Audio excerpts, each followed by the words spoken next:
Muy buenos mediodías de este lunes 17 de febrero del año 2020. Subrayo la fecha porque el día de mañana, 18 de febrero del 2020, es un día conmemorativo acordado por Asamblea General de la ONU también con respecto al Día Mundial de las Personas con Síndrome de Asperger. No quiero dejar de recordar, como cada programa hago, que se cumple una semana más, un programa más, y como el compromiso ha sido no dejar de expresarlo hasta que aparezcan vivos o una explicación creíble y verosímil por parte del gobierno que representa al Estado mexicano. ¿Qué pasó con los 43 estudiantes de la Escuela Normal Rural Raúl Isidro Burgos de Ayotzinapa en Tixla de Guerrero? Tampoco quiero dejar de recordar que se cumple una semana más, un día más, un mes más, y después de 7 años sigue sin aparecer con vida o sin que se encuentre una explicación verosímil y creíble de nuestra estudiante de la Facultad de Psicología de la Universidad Autónoma del Estado de Morelos en Cuernavaca, México, y Viridiana sigue desaparecida. No quiero dejar de enviar un fraterno saludo a Angélica, su mamá, y que como tal sabe, como cada programa lo hago, que no lo dejaré de hacer hasta que aparezca o se explique su situación. Hoy quiero charlar un poco con ustedes a propósito, no del Día Mundial del Síndrome de Asperger. Tampoco es mi propósito describir y explicar en qué consiste únicamente el síndrome de Asperger. Me propongo hacer una descripción un poco histórica, un poco historiográfica, el por qué hasta la década de 1980 este síndrome aparece en la historia del autismo, aun cuando desde prácticamente medio siglo atrás ya se sabía de los trabajos de Hans Asperger, pese a que el psiquiatra alemán, dijeran algunos, en realidad nació muy cerca de Ucrania, y un políglota que hablaba más de 15 lenguas, entre ellas el alemán, y que en sus trabajos citaba en las más de 15 lenguas, desde el hebreo hasta el alemán, francés, finalmente el inglés, ruso, ucraniano, latín, hasta a sánscrito se metió. Entonces no era posible que nunca hubiera mencionado los trabajos de Asperger Leo Kanner. Parece ser que Leo Kanner era el único personaje reconocido como el único y solitario descubridor de lo que él denominó el síndrome, de lo que llamó una dificultad afectiva para establecer el contacto afectivo, que fue una incapacidad que se le conoció como el autismo, y en Estados Unidos prácticamente no había otra versión del autismo hasta que aparece Hans Asperger. Mi propósito es hacer un poco una narración sobre qué es lo que ha pasado a lo largo del siglo XX y lo que va del XXI, con esta idea que terminó siendo, más allá de síndrome de Asperger, más allá de síndrome o trastorno de Kanner, trastorno del espectro autista. No quiero dejar de señalar el papel que jugó la psicóloga británica Lorna Wing, quien, teniendo una hija con autismo, fue quien realmente descubre y bautiza como trastorno o síndrome de Asperger, el síndrome o trastorno de Asperger. Después ella misma y algunos reportes de Adam Feinstein, quien ha hecho una historia del autismo, ha planteado que tal vez haya sido un desacierto llamarle síndrome o trastorno de Asperger, porque complicó un poco el panorama taxonómico y sobre todo diagnóstico. Como se sabe, fue Uta Frith quien, después del trabajo de Lorna Wing de resucitar de entre los muertos el trabajo de Asperger, y Lorna Wing hace la traducción del alemán al inglés. Previamente Lorna Wing ya lo había bautizado y traducido, lo leyó en alemán y lo refirió como el síndrome de Asperger. A Lorna Wing debemos el nombre epónimo de este síndrome. De hecho, hasta el DSM-4 y posteriormente DSM-4 versión TR se reconoce la existencia del síndrome de Asperger.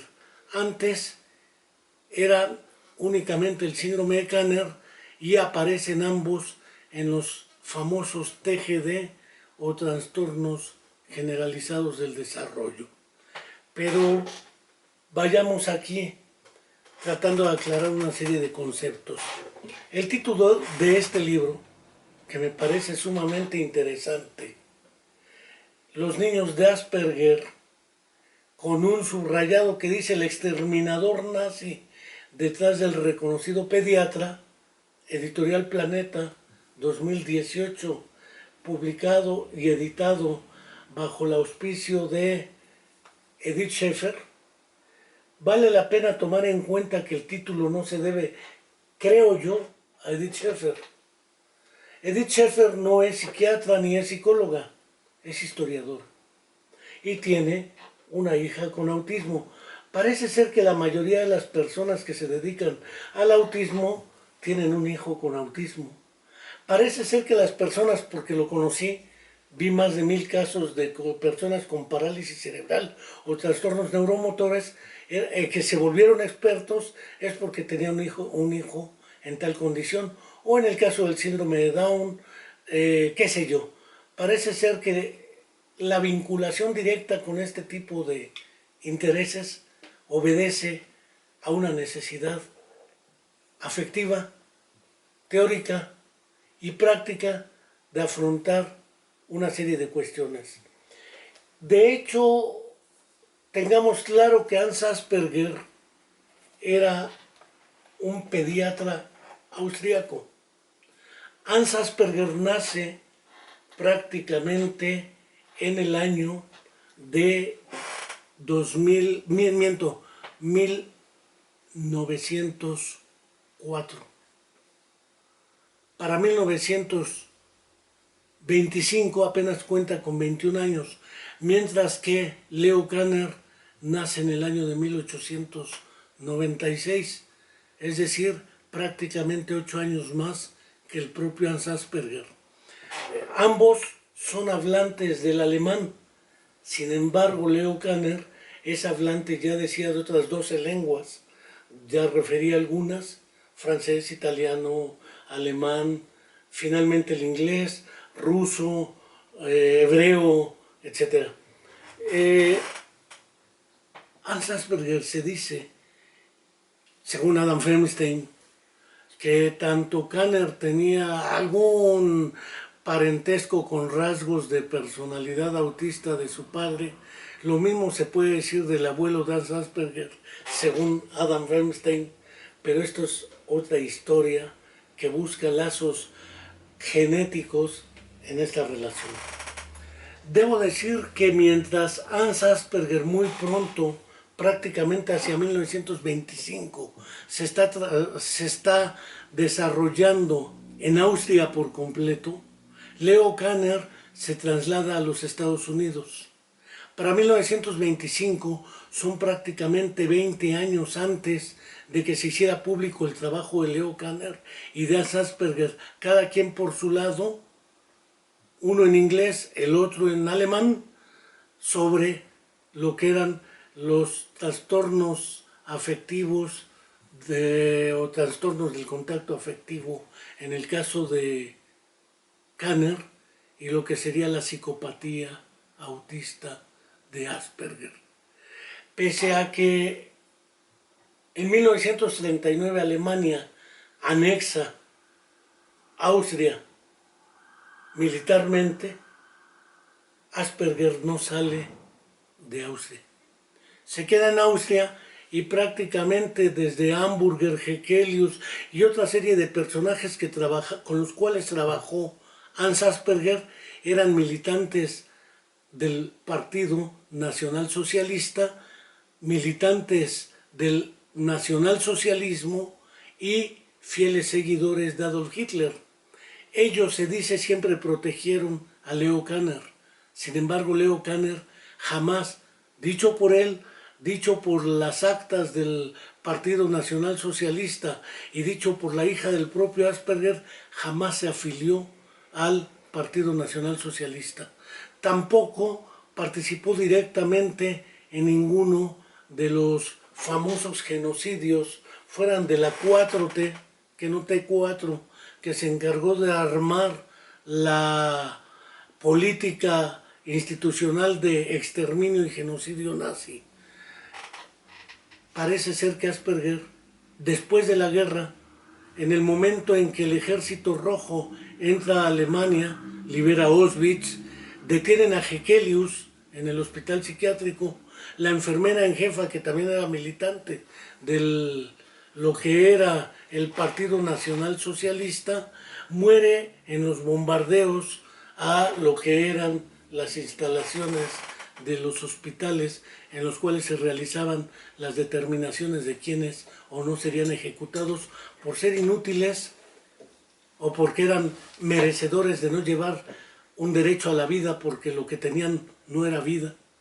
Entonces se deshicieron de las personas con discapacidad diagnosticadas como idiotas, retrasados mentales, ciegos, paralíticos cerebrales, personas con síndrome de Down, y parece que Hans Asperger trató de proteger hasta donde pudo a las personas con lo que él denominaba en ese tiempo psicopatía autista.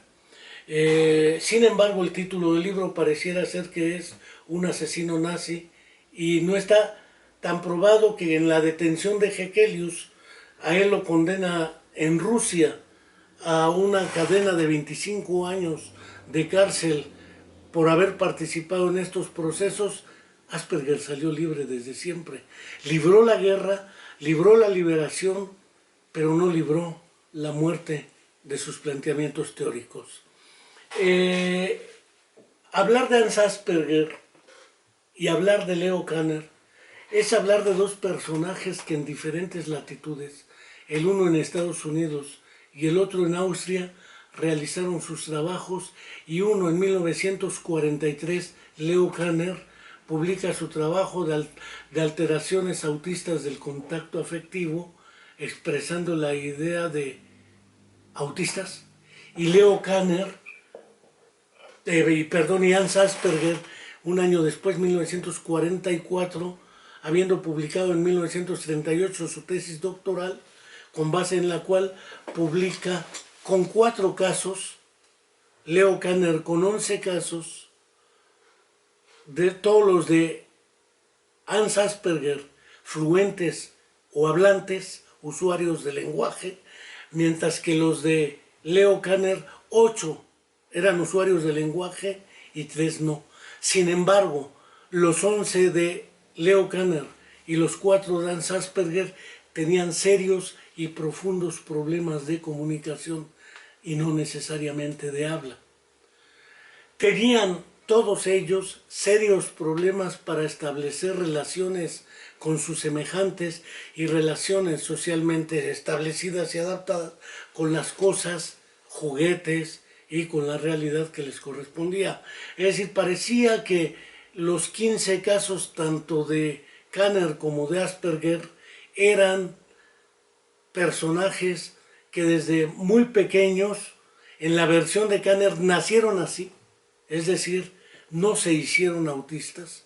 En la versión de Asperger nacieron así, no se hicieron autistas, y naturalmente esto implicaba que debieran suponerse factores no de origen psicológico, sino de origen neuropsicológico y genético, hasta ahora no perfectamente conocidos, pero sí reconocido este síndrome del trastorno del espectro autista como un problema de naturaleza neurobiológica. El niño nace autista y se muere autista. No es sensu strictum una enfermedad. Mientras que en Austria, en 1944, en plena prácticamente retirada de Alemania, de todo lo que hubo tomado y avance indetenible del Ejército Rojo desde prácticamente Leningrado, que a 19 kilómetros de Moscú, pese al sueño acariciado de Hitler de haber llegado a Moscú, no pudieron en 3 años apoderarse de Leningrado y a partir de ahí derrota tras derrota hasta ser liquidados en la propia Alemania, y posteriormente la Fuerza Aérea Británica y el Ejército de Estados Unidos, Fuerza Aérea también, desbarataban Dresde a casi 45 toneladas de bombas que prácticamente deshicieron Dresde, y la derrota en segunda ocasión nazi era inminente. Estados Unidos ciertamente era un lugar promisorio para muchos flujos migratorios de sectores que huían de la Segunda Guerra Mundial. No solo Estados Unidos, Argentina y Uruguay particularmente tienen poblaciones importantes de intelectuales de ascendencia ideológica o religiosa judía, y naturalmente fueron flujos migratorios importantes, y México ya había tenido el flujo migratorio de lo que eran los desterrados o exiliados de la Guerra Civil Española 1936-39, que fue el primer experimento con el cual en los bombardeos de Guernica, con el apoyo nazi, Franco avanzaba militarmente. Benito Mussolini ya había dado un golpe de Estado, el cual quiso prácticamente imitar Hitler, no tuvo éxito, fue encarcelado y después fue recuperando políticamente su avance hasta que casi lograban el éxito. Esto implicó que muchos personajes hubiesen creído el triunfo inminente del ejército nazi en la guerra mundial, y esto supuso una cantidad impresionante de suicidios que marcaron la historia. Entre ellos debo resaltar el de Stefan Zweig y su esposa en Petrópolis, Brasil, cuando calcularon que era inminente el triunfo hitleriano, decidieron envenenarse. Pero no solo ello, muchos más. Particularmente debo citar 2 trabajos que merecen una reflexión importante. Uno es El hombre en busca de sentido, de Viktor Frankl, quien sobrevivió prácticamente entre 3 y 4 años en los diversos campos de concentración. Lo mismo que Bruno Bettelheim, que prácticamente 4 años estuvo en el campo de concentración de Dachau, mientras que Viktor Frankl estuvo en Dachau, estuvo naturalmente en Auschwitz, y esto supone que el desarrollo de psiquiatras en este entorno marcaba un contexto en el cual no era fácil realizar actividades, más aún cuando ideológicamente el nacionalsocialismo se apoderó de la medicina y la psiquiatría en Alemania, en Austria y en los diferentes países que fueron partícipes de esta conflagración. En este contexto es en el que se inserta la vida de Hans Asperger, quien, sin haberse afiliado al Partido Nacional Socialista, quien sin haber participado directamente en asesinatos y experimentos con personas con discapacidad y menores, siempre en sus textos escritos aparece la idea de considerar no un síndrome de psicopatía autista, sino una especie de espectro de alteraciones y niveles de expresión del autismo. Esto lleva a suponer que en cierto momento la propia Lorna Wing, al haber leído y rebautizado la psicopatía autista como síndrome de Asperger, sugiriese Lorna Wing junto con Janet Gould el término de trastornos del espectro autista. Hans Asperger, en sus conferencias, en su tesis doctoral y en sus publicaciones, deslizaba la idea de espectro, de diferencias entre personas con o sin autismo, y naturalmente en un contexto en el cual estaban todos los médicos obligados a denunciar, a delatar a todas las personas con discapacidad porque eran un costo social para el Estado y el Estado no podía mantener y gastar en ellos porque ellos no retribuían a la sociedad, fueron exterminados poco a poco, hasta lograr más de 400,000 personas con discapacidad exterminadas. Y se dice que Hans Asperger trató siempre de proteger a lo que él denominó psicopatía autista, y esta idea de psicopatía correspondía a una noción de la psiquiatría alemana y de la psiquiatría europea. Debo resaltar el hecho de que las ideas eugenésicas del nacionalsocialismo que Hitler en su libro Mi lucha resalta como un objetivo crucial de su política el mejoramiento de la raza, ya desde 1921 el gobierno de Estados Unidos había organizado un Congreso Internacional de Eugenesia.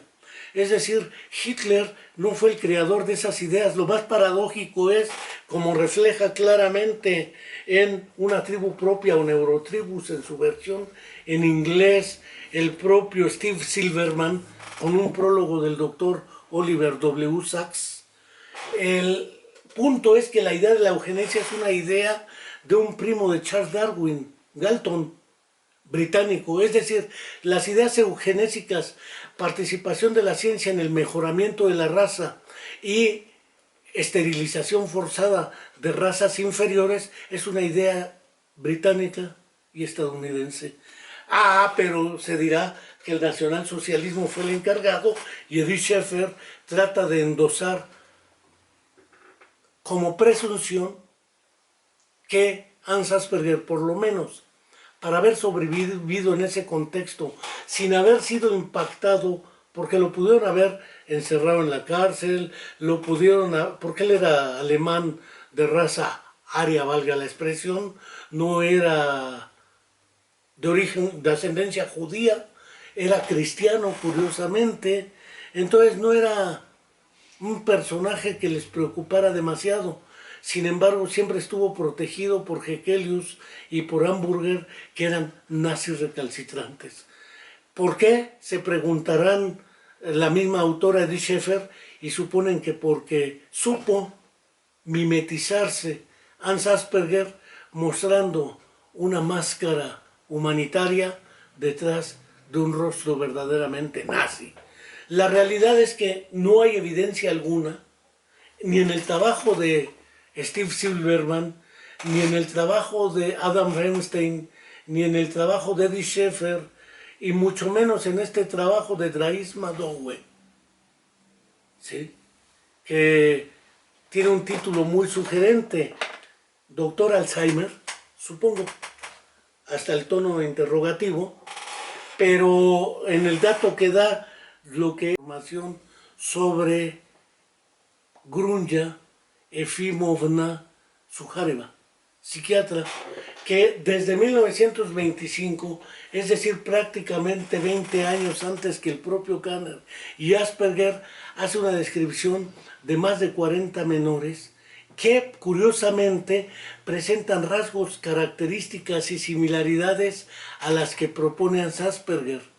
Grunja Sujareva propone llamarle trastorno de personalidad esquizoide, ni siquiera le dice esquizofrenia, y llega a plantear también sendas diferencias entre ellos. Sin embargo, todos tenían una característica, lo mismo que los 4 casos hechos públicos de Hans Asperger, pero que los de Kanner no tenían: habilidades extraordinarias para ciertas tareas. De hecho, hay un análisis en el trabajo de Steve Silverman que vale la pena retomar en su primer capítulo. Habla de Cavendish. Probablemente si no hubiera sido Oliver Sacks, en un libro que se llama Un antropólogo en Marte, refiere como un autista del tipo Asperger a Cavendish.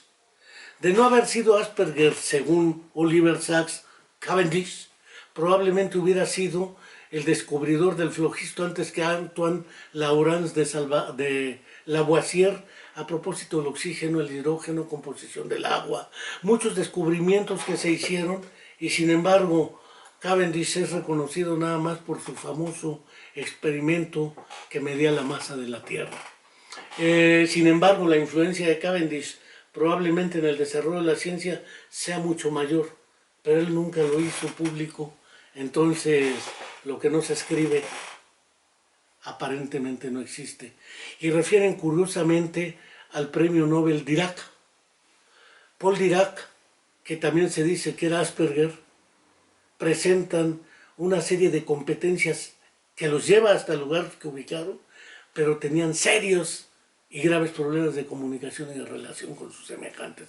Creo que quienes sepan de historia de la física, de la química, de la ciencia, sabrán mejor que yo de los asuntos entre Paul Dirac y Cavendish Henry.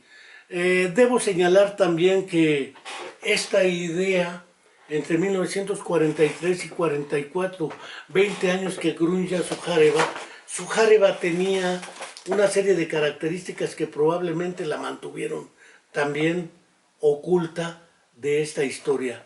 La primera de ellas, si no tengo duda, es que ella era también judía. Pero no solamente era judía, era militante comunista del Partido Comunista de la ex-URSS, a principios del triunfo de la Revolución de Octubre. Tengamos presente que a la muerte de Lenin en el año 1924, quien asume la dirección es Joseph Vissarionovich Stalin.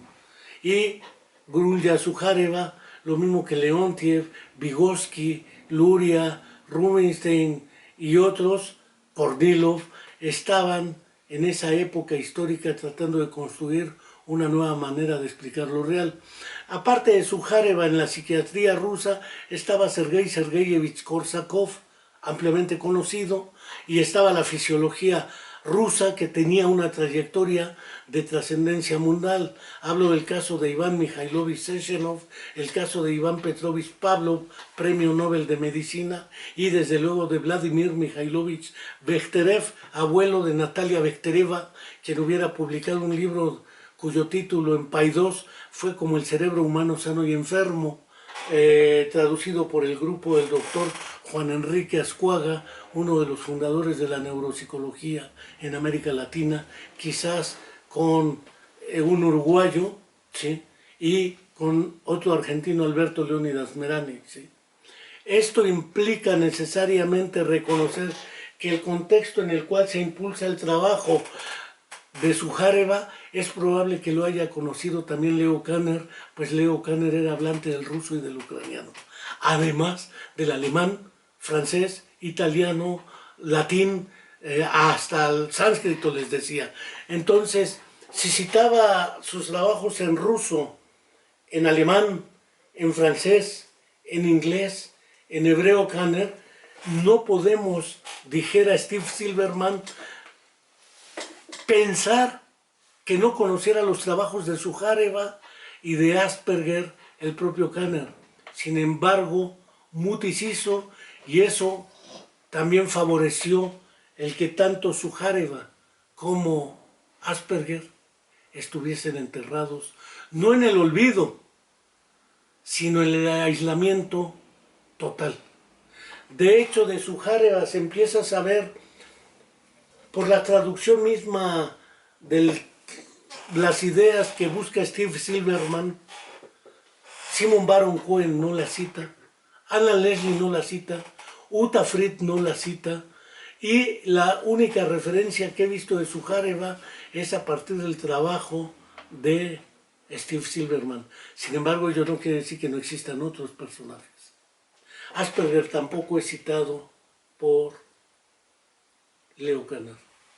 Sin embargo, tampoco Leo Kanner es citado por Asperger. Parece ser que esto llevó a un supuesto histórico que de manera paralela el pediatra en Austria y el psiquiatra, que por lo demás no era psiquiatra, porque él hacia 1924 se mete a cardiología, era cardiólogo, en realidad Leo Kanner, para poderse trasladar de Alemania, donde estaban, hacia Estados Unidos, el requisito que pedían en migración era tener la oferta de un empleo y dónde vivir. Pues un amigo le consiguió la oferta de empleo de psiquiatra en Estados Unidos, en Dakota, en un psiquiátrico para personajes de reservas indias, y ahí llegó como psiquiatra Leo Kanner, sin ser psiquiatra, siendo cardiólogo. Y además ambos, tanto Kanner como Asperger, el primero, Leo Kanner, en la Primera Guerra Mundial, sirvió como médico en lo que es los campos de batalla, mientras que Asperger sirvió como médico también en la Segunda Guerra Mundial en los campos de batalla. Es decir, las circunstancias no fueron sumamente fáciles como para suponer que, a la inversa, en Alemania se leyera lo que se producía en Estados Unidos en inglés, cuando ellos querían imponer su modelo como el mundialmente más reconocido.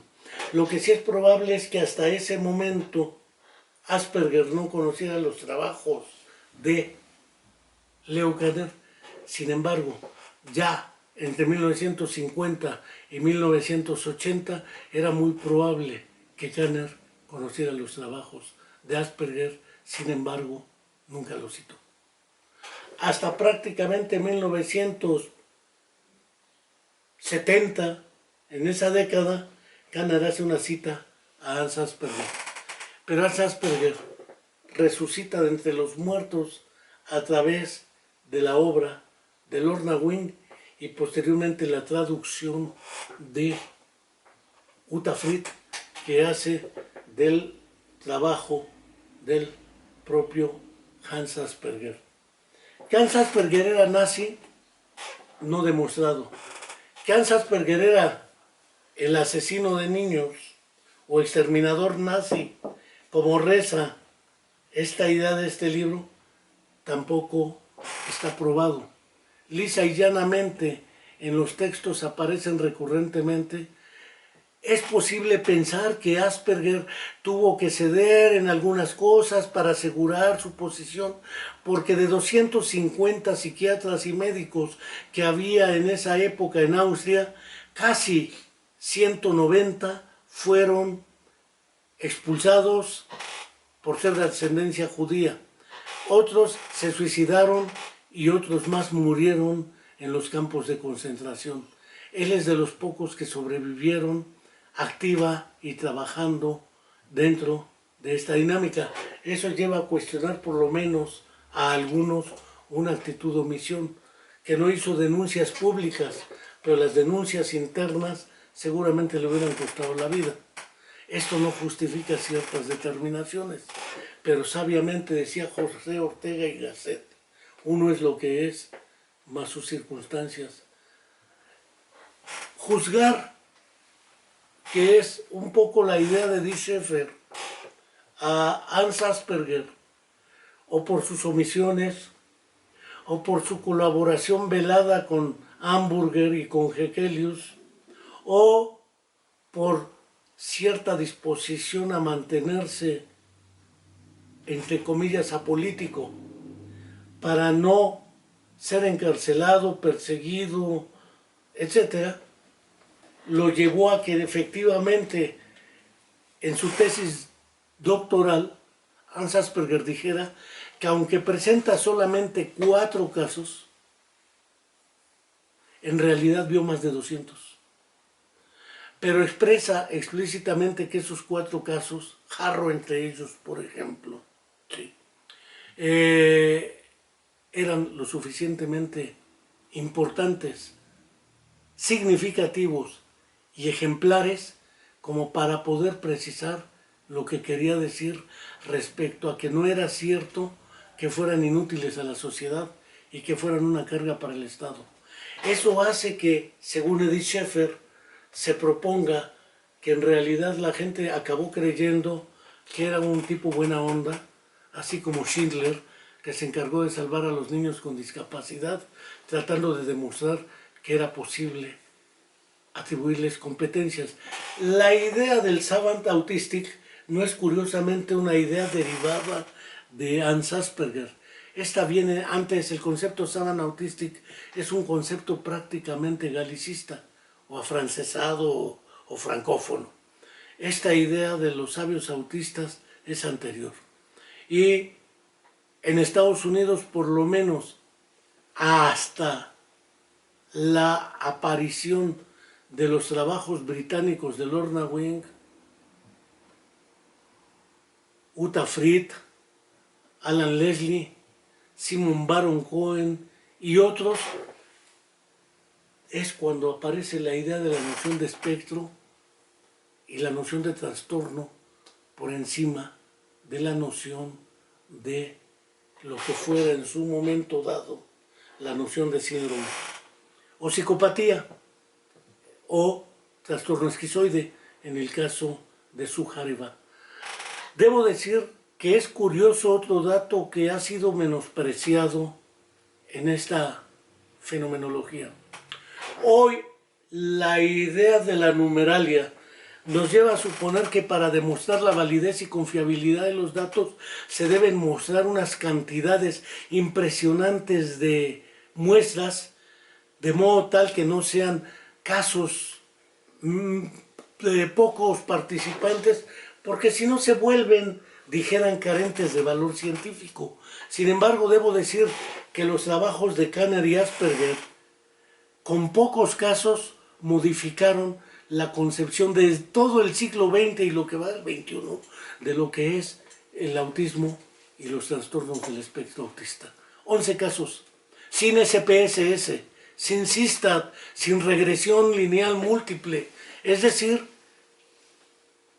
es importante reconocer los estudios de caso y las historias de vida, que ha sido una de las fuentes del desarrollo del trabajo realizado, por ejemplo, por Alexander Luria, en su trabajo El hombre con su mundo destrozado, la mente el mnemónico, los gemelos autistas que tenían problemas de lenguaje, ¿sí?, que se llama Lenguaje y Desarrollo Intelectual en el Niño con Luria Yudovich, ¿sí?, o todos los trabajos de Oliver Sacks, ampliamente conocidos, de los cuales han derivado una serie de películas, muestran que los casos no son para nada y de ninguna manera despreciables, y que sabiendo realizar estudios, reportes de caso, es posible aportar al conocimiento de la práctica clínica, psiquiátrica, neuropsiquiátrica, psicológica y neuropsicológica.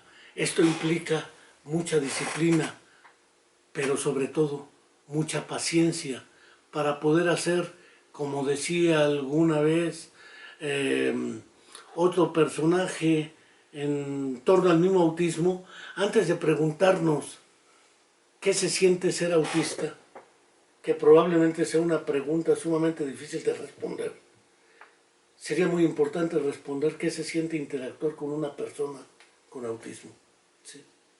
Porque de otra manera, sabiamente dice Peter Hobson en su libro Autismo, no nos ponemos en los zapatos del otro, que es el impacto sistémico. No es que solamente, y esto lo señalaba nítidamente Hans Asperger, hablemos del trastorno de Asperger como el trastorno de una persona aislada de un núcleo familiar. De hecho, Adam Feinstein y particularmente Steve Silverman, en los siguientes capítulos del análisis que hace, por ejemplo, El niño de las cañitas verdes, es un capítulo de su libro Neurotribus, refiere efectivamente que el problema desde 1950 en adelante no son los niños con autismo, son las familias que sistemáticamente van a diagnóstico, van a consulta, un psiquiatra les dice una cosa, un neurólogo les dice otra cosa, un psicólogo les dice otra cosa, les ofrecieron remedios mágicos, desde dietas bajas en caseína y gluten, desde quelación, psicoterapia de abrazo forzado a partir del etólogo Nico Tinbergen, quien propuso, cuando recibe el premio Nobel junto con Konrad Lorenz, dice que efectivamente el autismo probablemente se debe a un trauma desde la infancia y que esto implica abrazos forzados por parte de las madres, y ahí tenían a las madres abrazando forzadamente a los niños. Cuando se dieron cuenta que esto no funcionaba, las terapias de dieta, de quelación, cuando se dieron cuenta que esto no funcionaba, que el acompañante terapéutico a través del maestro sombra, y resulta que se vuelve una carga económica, una carga emocional, una carga educativa, porque las escuelas no admiten a los niños, y resulta que ya había de 1940 a 1990 una cantidad de personas con autismo ya adultas, y siempre se hablaba del niño con autismo, como si no hubieran crecido los niños autistas de esa época y hubieran llegado adultos presentándose el otro problema, el de la inclusión laboral. Y como vemos, pues, el problema del trastorno del espectro autista o el problema del síndrome de Asperger o de Kanner, no importa. ¿Sí? Es un problema que no solamente afecta al niño, porque probablemente el niño es el menos enterado de qué pasa. El problema es para los demás que no sabemos qué hacer de cómo interactuar ante una persona con autismo.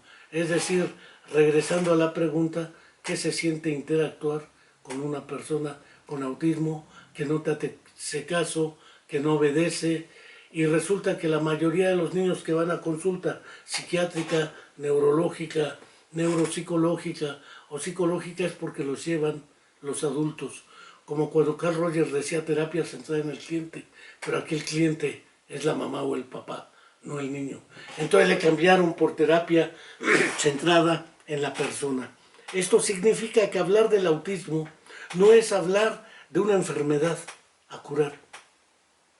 Es hablar de una condición que tiene impacto en la persona con, pero en la familia que vive con la persona con, en las personas de las comunidades donde se encuentra y se inserta esa familia, en las personas de las escuelas, en los maestros, porque resulta que ahora, al no saber qué hacer, se improvisa y se cometen errores tras errores, y claro, la única manera de imputarlo es al niño y decir, porque lo he visto, la mayoría de los psiquiatras están recetando desde antipsicóticos, neurolépticos, por ejemplo, porque creen que con eso va a mejorar el comportamiento del niño, como si efectivamente hubiera investigaciones serias, neurobiológicas, neurofisiológicas, neuroquímicas, que demostrasen una correlación positiva entre el consumo de tales sustancias neuroquímicas y el comportamiento autista reducido y socialmente aceptable.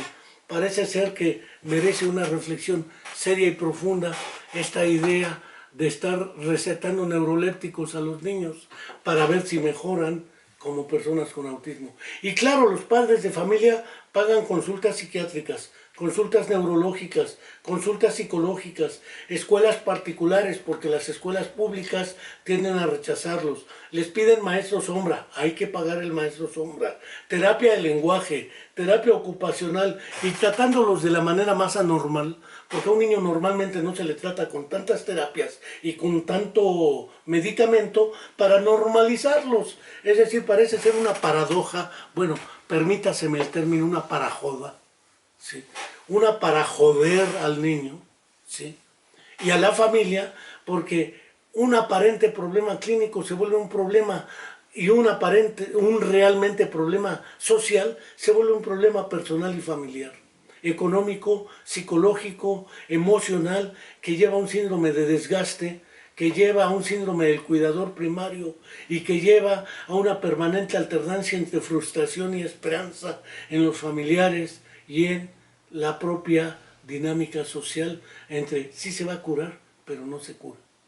Entonces una permanente ansiedad, angustia, o dijera el buen Rafael Pérez Gay, un síndrome de los tecolines, ansiedad, angustia y desesperación. Como vemos, pues, hablar del trastorno síndrome de Asperger no es hablar de una enfermedad que existe ahí en un taxón que puede ser el manual diagnóstico y estadístico, ahora en su versión 5, número arábigo, porque el 1 al 4 era versión 1, 2, 3, 4, número romano. Hay una explicación para ello que de momento no viene al caso, Y sin embargo, mientras en el 3 y el 4 aparecen los trastornos generalizados del desarrollo o TGD, en el 5 ya no aparece ahí el autismo, no aparece Kanner, no aparece Asperger y aparece trastorno del espectro autista y ya no aparece como TGD.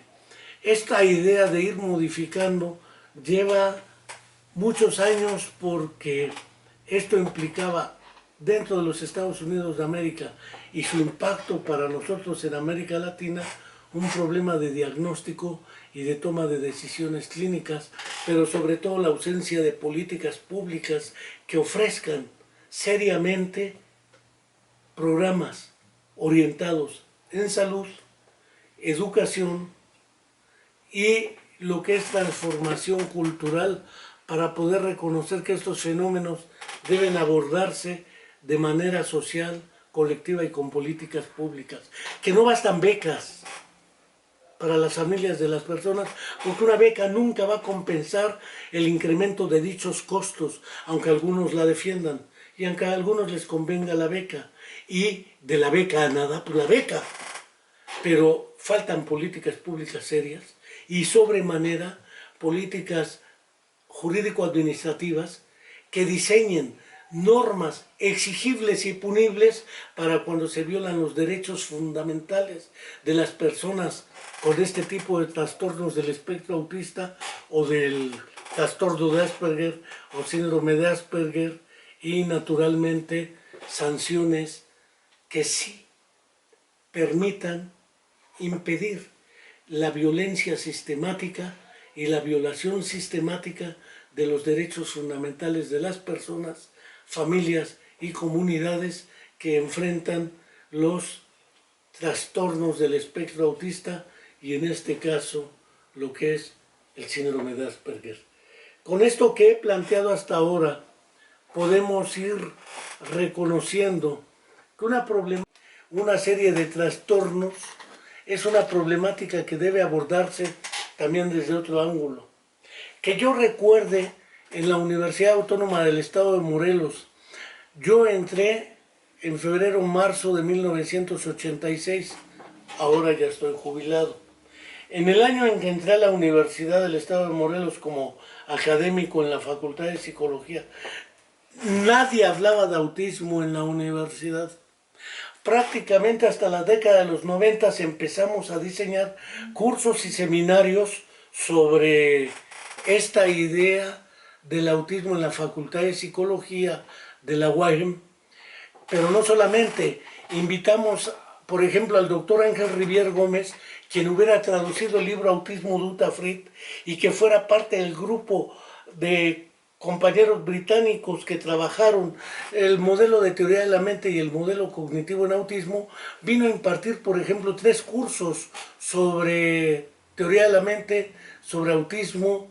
Vinieron Gerardo Echeíta de España, vino el doctor Juan del Val de España, vino la doctora Jacqueline Nadel de París, vino Lyubov Dezhevkova de Moscú, vino Rafael Bell de Cuba, Juan Enrique Ascuaga de Argentina, pero parece ser que ahora les gusta los cursos y los talleres con los propios maestros de la facultad. Si ya los oyen todos los días, ¿por qué no invitar a alguien que no sea de aquí? Vino la doctora Frida Díaz Barrigarceo, vino el doctor Gerardo Hernández Rojas. Es decir, se trata de traer lo que no vemos regularmente aquí. Se creó el seminario junto con el doctor Felipe Cruz Pérez y empezamos a armar un programa de funcionalización cognoscitiva en la UAM y en la UNAM. El doctor Felipe Cruz coordinaba en la UNAM y sigue coordinando el programa de funcionalización cognoscitiva de personas con autismo, mientras que ahora el psicólogo José de Jesús Cruz Suárez en CIPSIC coordina el programa de funcionalización cognoscitiva de personas con autismo de la UAM. Pero créanme que antes del año 85 o del 90, para ser precisos, nadie hablaba de autismo en Morelos. Hoy parece ser que hay una epidemia de autismo, todo el mundo habla de autismo, diagnósticos de autismo, hasta hay gente que dice, yo soy Asperger. Claro, nadie dice soy Kerner, porque todos quisieran ser Asperger, sobre todo si Cavendish, Paul Dirac, y algunos dicen que Einstein y Newton, está por verse, pero por lo menos me atrevería a pensar que un buen Asperger era el campeón mundial de ajedrez Bobby Fischer, que le puso una rastriza en el campeonato mundial y en juegos amistosos posteriores al campeón mundial Boris Spassky.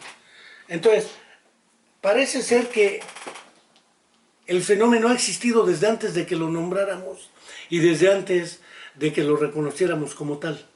Dicho de otra manera, no porque nombremos la realidad existe, la realidad existe.